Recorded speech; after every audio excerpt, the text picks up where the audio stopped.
So the movie to end all movies, Marvel's Avengers, Endgames, Marathon Games. Ending of the games, hunger. There's no more hunger though, so they have to end the games. The Avenging Hunger Games. God, seems like 1,000 years ago. I fought my way out of that cave. Became Iron Man. Realized I loved you. I know I said no more surprises, but I was really hoping to pull off one last one. So, who's gonna die? Who's gonna crawl up? Whose ass? What's gonna happen? This movie looks like it's going to be the shit because people have been beaten up around the world for spoiling it to somebody else. Yeah. And the purple rectums and putting ants inside has never been more popular. Yeah, that I'm already sick and tired of that meme. I was kind of hoping it would be the next Bird Box challenge or Cinnamon challenge. Dye your asshole purple and put some ants in it, and then enlarge them. Maybe you should start the challenge. Yeah. So 3 hours. How long a fight scene are you expecting? Yeah, I think the last act or the last fight scene is going to be off the rails. I think they have at least tripled the number of CGI animators that have been fully compensated and fully rested. They have worked within reasonable hours to bring us the latest piece of media enjoyment from Marvel. It's been a little over a month since we saw the Captain Marvel. Any thoughts? Yeah, my takeaway from the movie, what bothers me the most is how they maybe they wanted to do an obvious plot twist to the whole Marvel Cinematic Universe by bringing such a huge or powerful player to the field this late in the game. But it kind of felt to me like a cheap move that retcons the whole universe, that okay, now suddenly there's this all-powerful superhero and her absence in the years between the 90s and present day is like lazily explained, and she's going to come and save the day. Yeah, but how much do you think she will have to do in this movie? Because I hope not much, because in a way I feel that even though the Marvel roster now is huge with all the different phase movies, but I feel that they're going to put the original Avengers in the spotlight, that this is like their swan song. So I hope Captain Marvel does not have that big of a role. Well, if she would have a big of a role, then it would be opening credits, Captain Marvel, dick punch, end credits. Yeah, yeah. I think the movie's length that we know already kind of spoils that. But yeah, it has to be some in the last moment when everyone is almost dead, and then she comes and just does her thing and everyone wins. But yeah, regarding the Captain Marvel movie, I just kind of hate, well, not kind of, I just hate the modern climate where it's almost impossible to just sit down and enjoy a movie as a movie without controversies and such. I don't care about the stuff behind it. I just want to watch. I just want to take my brain, put it on the shelf, and just watch the movie, enjoy it, and don't think of the meaning of things. And I don't give a shit who tweeted what 10 years ago. It doesn't bother me. That shit is in the past. Just ask James Gunn. who is now reinstated. Yeah, I know. Because last time I said that Guardians 3 will suck, well, maybe not so much anymore.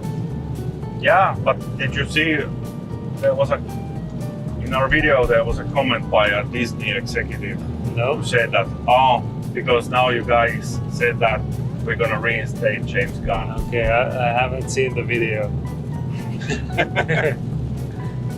But yeah, last night. No one else has either.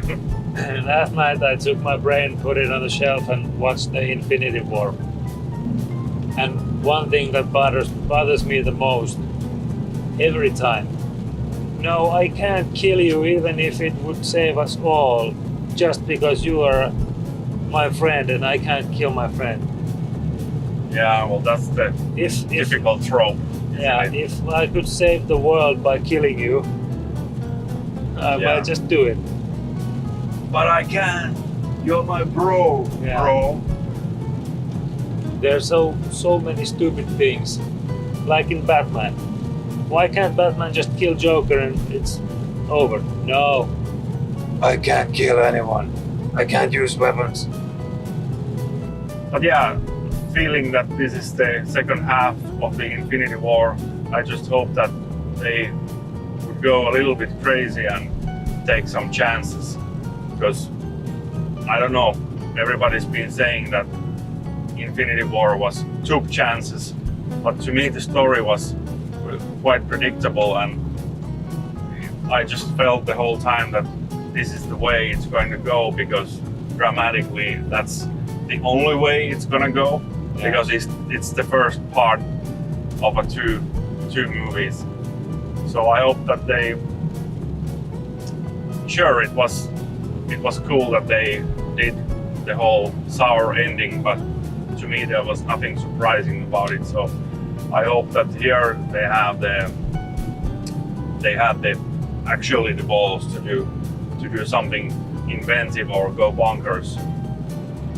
I'm kind of dreading the time travel element that will most surely be in the movie, because it was already introduced with if you have a storyline that has the Infinity Gauntlet and there's the Time Stone in there, or the Reality Stone, Yeah. whatever it was called, like you open up a can of worms that was a little bit problematic in Infinity War already, and if they further open it here, I think it has the chance to get really like messy.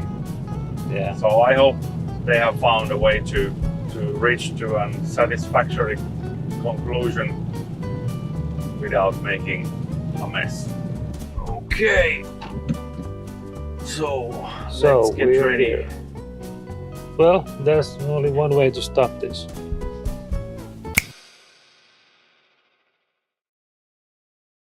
Whew.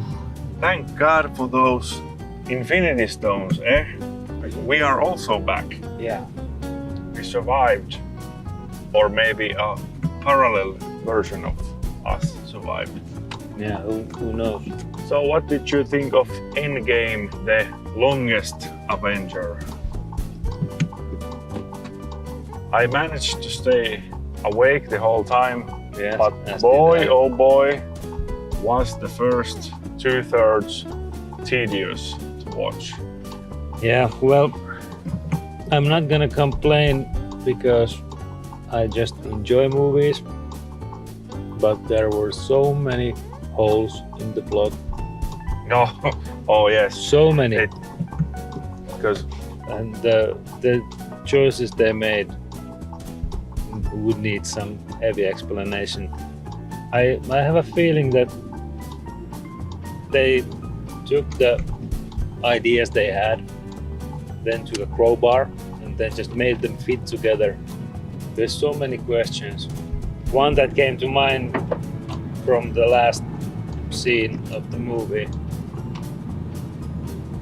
when Steve decided to stay in the past, yeah, and then he just knew what was coming and let it happen. yeah, But then he wasn't in those events. So shouldn't they have gone differently? Yeah, well, that's the problem. That The butterfly effect. there's the contradiction in itself, and that's the problem with time travel stuff. Like as soon as I realized that, oh boy, they're going to do the time travel stuff, and it's always a tricky one, and it's always doomed to fail in a way. But yeah, as far as the MCU or Avengers movies or phase whatever goes, it was a satisfactory ending, but it was a mess of a movie. Yeah. Like I enjoyed it, but I realized that most of the time I was just waiting for the last act to happen, because I knew that if the first 2/3 is like this, then there's going to be the epic grand finale, which and as I almost predicted, Captain Marvel came, dick punch, and that was it.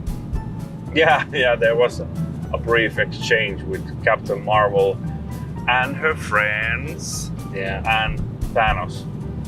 There were at least half an hour that could have been cut away.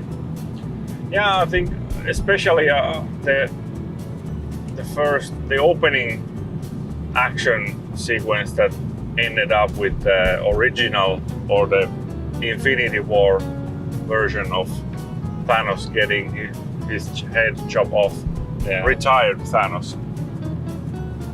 That the whole part that led up to that point was kind of baffling to me, because it could have been left easily out, and you could have started the movie from the post-apocalyptic feel 5 years later thing. And I think that the reason the whole first segment was included was that they had to continue from where the Infinity War left. They had to pick up from where it left. It was like previously on Marvel's. I think they should have Avengers. They should have cut all of that away and explain what happened in the 5 years after Infinity War some other way, like flashbacks or whatever. But 1 minute of voiceover. It's a tricky thing, because I'm always fascinated by the concept of time travel, but it's also like this, whenever you use it as a story element, you open so many can of worms, especially if you're going with this alternate timelines, that if you go back and you do something differently, you will not alter the future, but you will just create a new reality, which was the case in here also. And that also has the dramatic effect that it takes away the stakes, because if you start to think about it, it's like, okay, well, these are only certain versions of these characters doing these things, and if he dies here, he exists in parallel realities, and like it's not, it never works. Yeah. If he dies, he dies. So of course it was a huge event with many characters, and there was all sorts of happy endings and rejoicing and so on. It's a huge undertaking, and I was enjoyed, but still, it's even with the movie of this magnitude, it's hard to give it a pass if the story is. I realized that regardless of the genre or type of movie, I clearly need a solid story at the core. And here it was not solid because of all the time travel problems that was presented. But still, like you said, it felt like that they had all these concepts of how they want to have certain characters together or interact with each other, and the idea of revisiting like past movie scenes and so on. it was fun at first, but maybe it felt. Yeah, and they should have cut a few of the jokes off.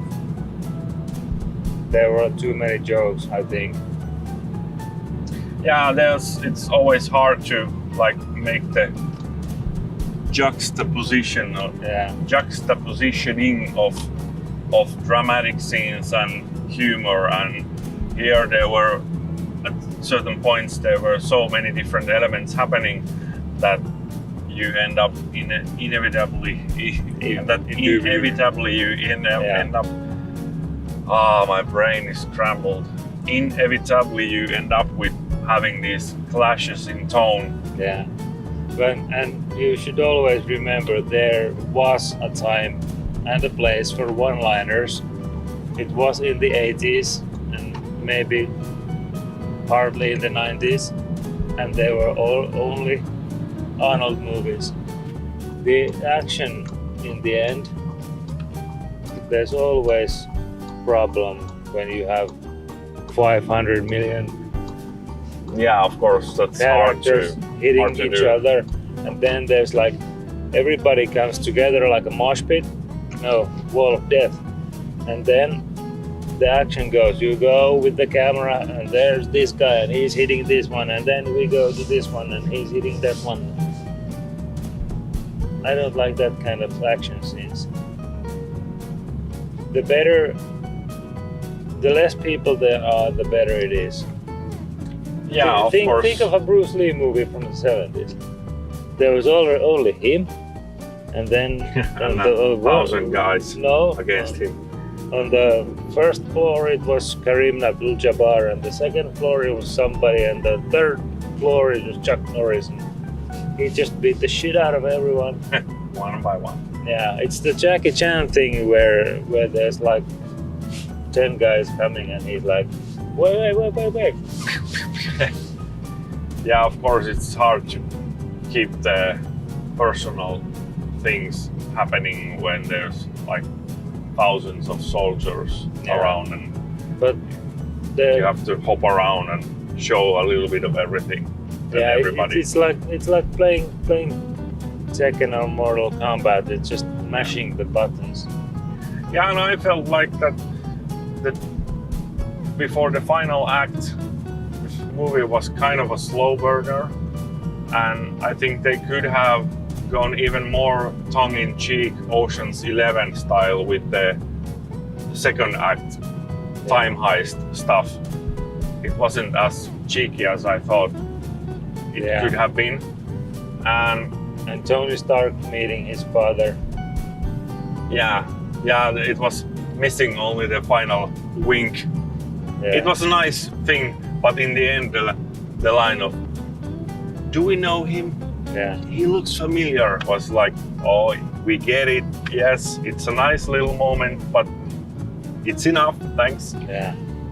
But yeah, having these two first acts being such slow burners, and then having this super massive fight in the end, it felt like, I started feeling like, is it too much action? Like everything was kept all the way until the end.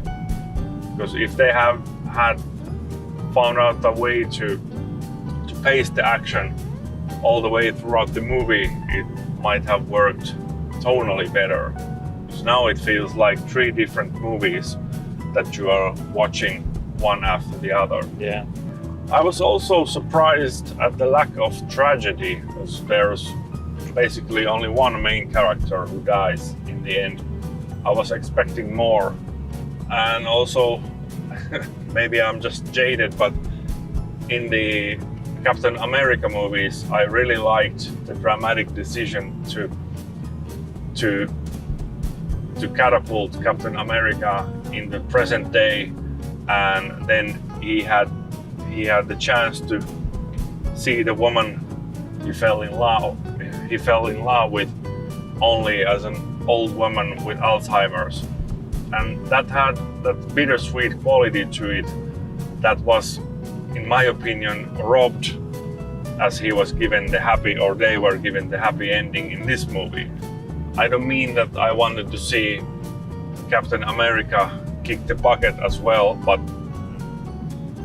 to have something, I don't know. In a way, he did. Yeah, in a way he kicked the bucket and created a whole bunch of time travel related paradoxes that the movie, that even within the movie's set of time travel rules. And new Captain America, previously Falcon. So yeah, what's he gonna do? He has the shield, and that's it. And then the new Iron Man, it might be Pepper Potts, maybe? The new Iron Woman. Maybe, who knows? So- New Thor is Valkyrie. So, yes, are you thinking what I'm thinking? That the new next phase Avengers will be an all-female. All female. Yes. Because Anthony Mackie is so ladylike. Well, they can just... Yeah, I'm gonna go there. Yep. Well, what's the next movie? Next movie, I thought we were gonna do the snap again and end it all with these Marvel movies and everything. Maybe. And it's my turn.